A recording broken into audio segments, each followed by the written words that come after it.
Partitë politike jashtëparlamentare kanë kritikuar disa nga pikat e marrëveshjes politike, para se gjithashtu ndryshimet që pritet të miratohen në kodin zgjedhor, e që sipas tyre do të lënë jashtë listës zgjedhore rreth 200.000 votuese nga diaspora.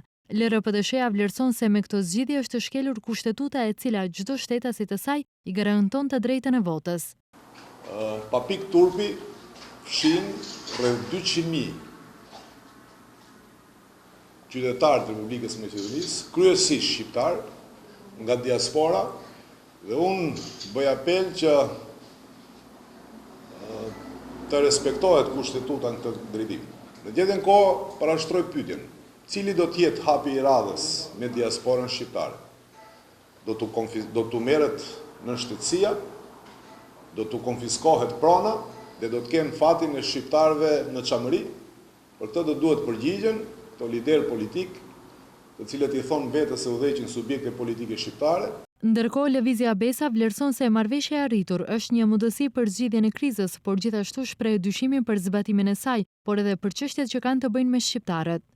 Fshirja e mërgjimtarëve shqiptar nga lista dhe fakti që nuk ushtrua asnjë detyrim për interesat të shqiptarëve në Maqedoni janë mashtrimi dhe tradhtia e radhës që dy partitë shqiptare të kapura nga VMRO-ja u ofrojnë shqiptarëve të Maqedonisë. Si kurorëzimi i kësaj është ofendimi i radhës që shqiptari të bëhet ministër i punëve të brendshme kur nuk ka asnjë kompetencë, thuhet në reagimin e Lëvizjes Besa, sipas të cilës lajmi i vetëm i mirë mund të jetë mbajtja e zgjedhjeve në dhjetor ku sipas saj shqiptarët do çlirohen nga njerëzit që i bëjnë duan VMRO. Në reagimin e Rilindjes Demokratike Kombëtare thuhet se kjo parti në kontinuitet ka theksuar se 4 aktorët politik kanë luajtur lojra me implementimin e marrëveshjes së Përgjinës në të gjitha takimet e deritanishme, pavarësisht ta kanë qenë edhe vetë të vetëdijshëm për lojën ose jo.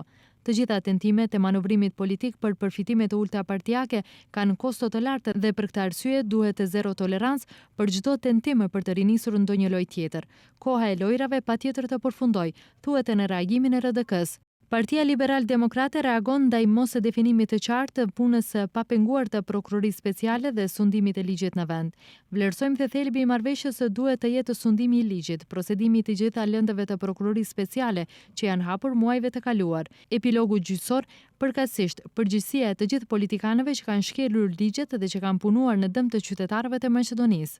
Në reagimin e saj, Partia për Ripërtëritje Liliana Popovskës shpreh kënaqësinë nga siç thuhet përfundimi i agonisë së negociatave. Kjo parti kërkon që në negociata lidhur me zbatimin e saj të përfshihen edhe parti tjera dhe sektori civil për të pamundsuar pushtetin në imponimin e problemeve tjera në tryezën e bisedimeve, ashtu siç ka vepruar deri më tani.